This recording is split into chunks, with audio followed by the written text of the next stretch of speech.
certain things because he's new to this. Now, what the natural instinct showed is something that you can build off of.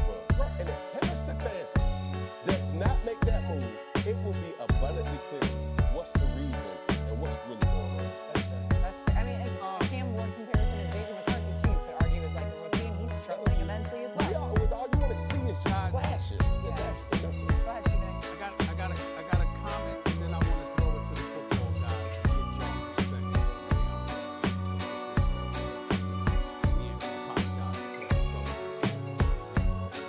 The one obvious comment that I want to make is some of this man got 18 sacks, he's got 14 sacks in the last 5 games.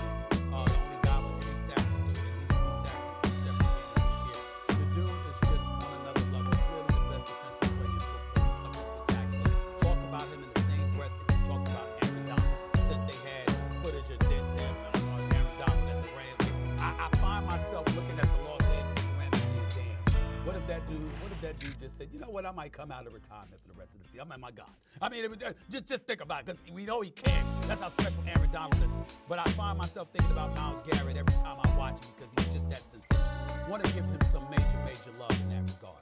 Secondly, is the question, and this is where I go, and it's kind of troublesome, but I got to ask y'all this. Quinshawn Judkins. Did I pronounce his name right, Judkins? Yeah. Yeah. Right. Now, I know that the man scored touchdowns, okay?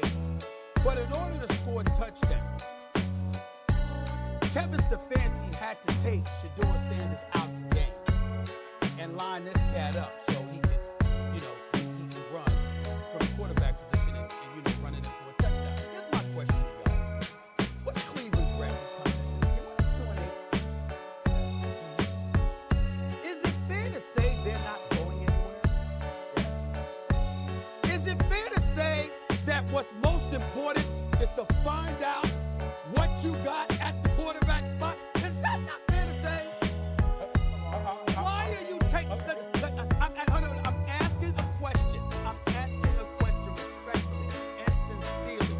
If you're 2-8 and you're not going anywhere, and you're trying to find out what your quarterback is made of, why would you take him out in that particular situation instead of finding out what he can get at least one of those times? Why not? Well, I will say this. When you get, all you guys know is when you get down there that close, what's the easiest path to score? Running the football. Running the football. I don't have a problem with them taking Shedeur out of the game and just lining up and running like a wildcat or some type of situation, because running the football is the easiest path to score touchdowns. I know that. So what are you? I know that. That's not what I'm asking y'all. That's not what I'm asking. See, that's not what I'm asking Hold on, y'all. let me ask you, Steve. I'm asking you. Let me ask you. If you're going nowhere, and the objective is to find out what the quarterback is made of, why not leave him in there in that situation? That's what I'm asking. And this would be my answer, because that's our viewpoint of the objective, and there is a part of that.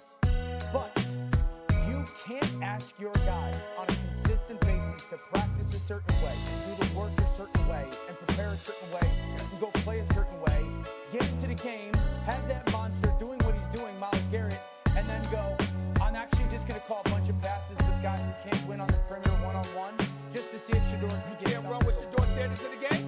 No. You can't run with him in the game? No, you can, but the design of the game plan was to get into Wildcat in that situation. I'm not going to just sit back and sit there and go, well, Kevin Stefanski took him out. I'm not questioning that it's the right football play under normal circumstances. I'm just saying these are abnormal circumstances. Their season is over. It's about finding out what he's made of. But That's you're not the going only to reason find I'm that asking much the out question. from the 1 yard line. Okay? Well, I'm just asking. Might make a mistake. So what I would say is we had this conversation when it was outside, right? And given the circumstances of what we've seen take place this year, certain things don't tell me what's being said.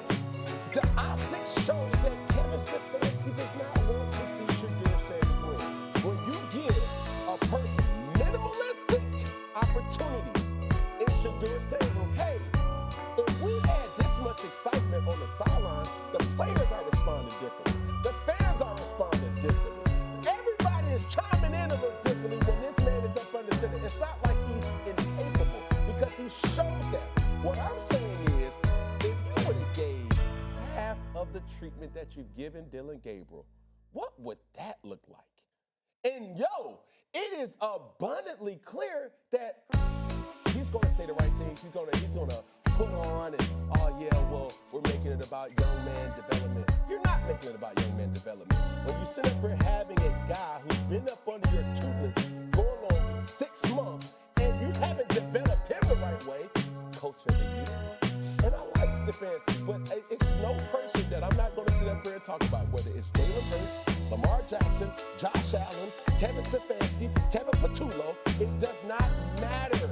You get the same thought process that I did. And I'm like, nah, bro, that's not right. And you know it's not right. And it's just given what we see. This is the kind of stuff right here that brings tears to my eyes. I'm getting a little bit emotional. Because this is what I'm talking about. That's all I was asking. See, Dan, let America know. I asked Dan, and see, this is the part that's so slick about Dan. And Woody, it depends on what he's wearing. When he's wearing a suit, he goes political. When he just got on a shirt, then he a little bit more raw. When he gets political, when he get on the suit, Jay, that's who he is. He's a little bit more political.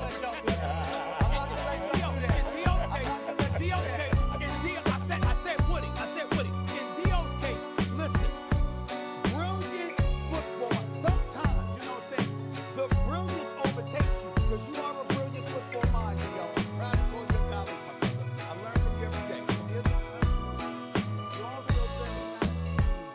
And you're very, very nice. And this man knows that Kevin Stefanski is a hell of a coach. Okay? And he knows that. But the flip side to it, because he's so exceptional, there's a reality that comes with his position. And when you hear all the noise emanating out of Cleveland, you know good and damn well, again, you ain't going nowhere. Your damn season's over. The teammates are on the sideline, hyped over what they're seeing.